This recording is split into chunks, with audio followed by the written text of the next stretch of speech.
Hello and welcome to Blockchain Gaming World with me, John Jordan. So it is 1st of December 2021, so time for our regular roundup of most popular blockchain games. So just a quick reminder, this is all on-chain data. So this is data that is happening on blockchain, data taken from DappRadar. And this obviously is showing the graph for the whole of 2021, so almost a full year now. So vertical scale is daily active unique wallet. So this is wallets. We can't say they're individuals because we can't. Individuals might have many wallets, or there may be bots.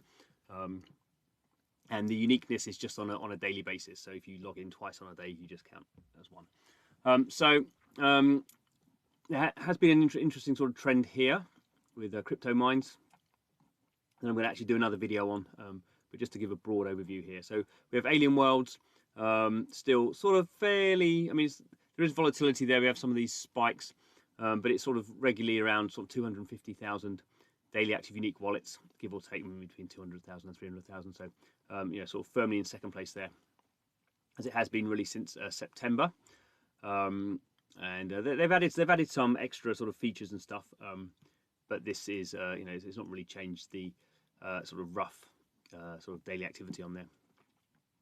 Now we have Splinter Lands, which has been the top most popular blockchain game since sort of kind of end of September, early October. So the yellow line here, we can see it's it has all to get up there. All these games have very sort of explosive growth.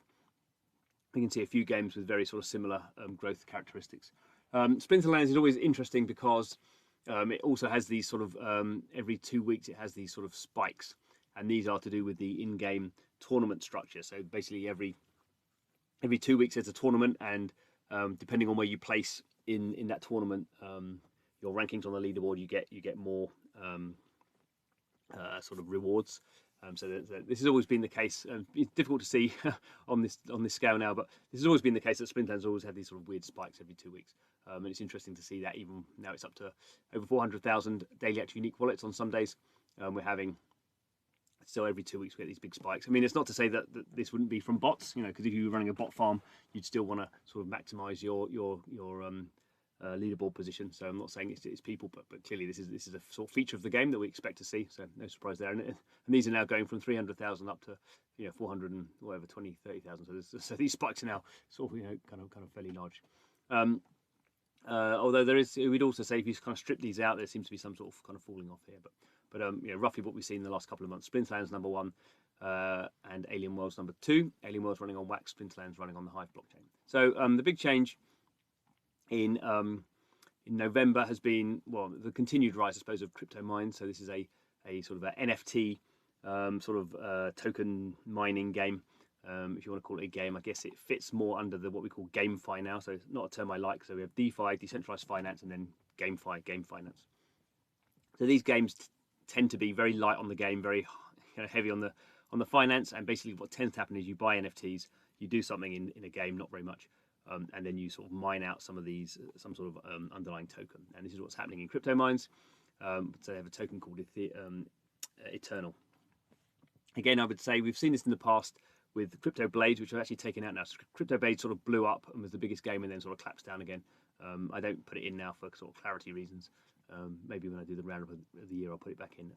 But we tend to see these things, particularly on Binance Smart Chain, which is sort of heavy on DeFi, and people just want to sort of earn. And so we've seen this sort of very explosive growth, similar to what we've seen in other games. So the interesting thing about crypto mines, and why I'm going to do this as a separate video in a bit more detail, is the token price has just collapsed. So literally over the last sort of couple of 3 days or so, the token price, this Eternal token, which is what you sort of get from the game, has literally absolutely tanked. So users are still growing, interestingly, but basically the token price has tanked, and volume and transaction numbers have also tanked, which to me tends to suggest that a lot of bots have switched off now because it's not economic to run.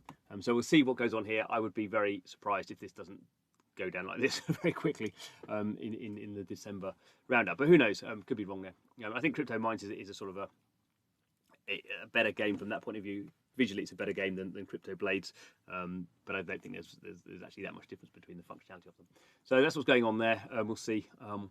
And sort of further down, we tend to have this split between these ones that are getting 200,000 DAUs, on chain, and then these sort of smaller ones. So Axie Infinity obviously has about over 2 million, 2.5 million DAUs, but that's on the off-chain side, so that's running on the centralized server.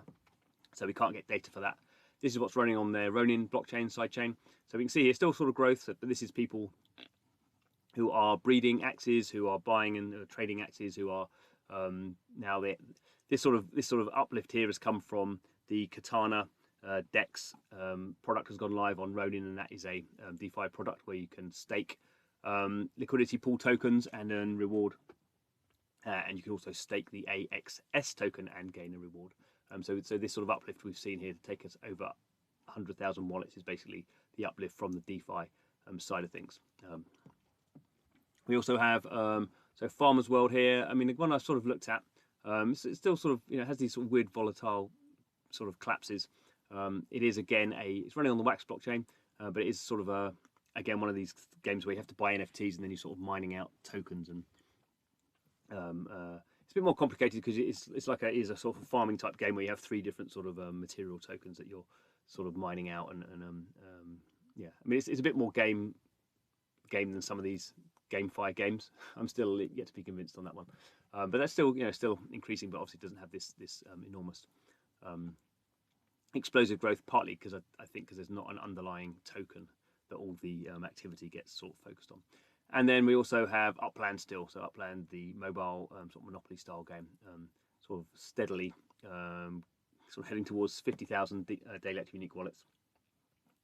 Obviously, as I've mentioned before, the thing with Upland is it's sort of quite limited because it runs through the App Store, Apple App Store and Google Play Store. So there's quite a lot of limitations around what they can do in terms of open blockchain. So it's quite a restricted sort of economy in terms of cashing out, at least. So I mean, in a sense, that sort of limited their growth. So they haven't got explosive growth, but in a sense, that means they're growing slowly rather than sort of explosively, which may not be the worst thing. I don't know. I think that they have to think about really their feature set a little bit. But I'm sure they are doing that because they're a talented team. So anyway, so there we have what's going on in November, pretty much as you were, apart from the explosive growth of crypto mines, which we will see if that sustains in December. And I would expect it not to be the case. But there we go. So pretty interesting year, I think, it's shaping up for blockchain games. I think we can all agree, 2021. Keep it here. Please subscribe to the channel. Thanks for watching, and see you again.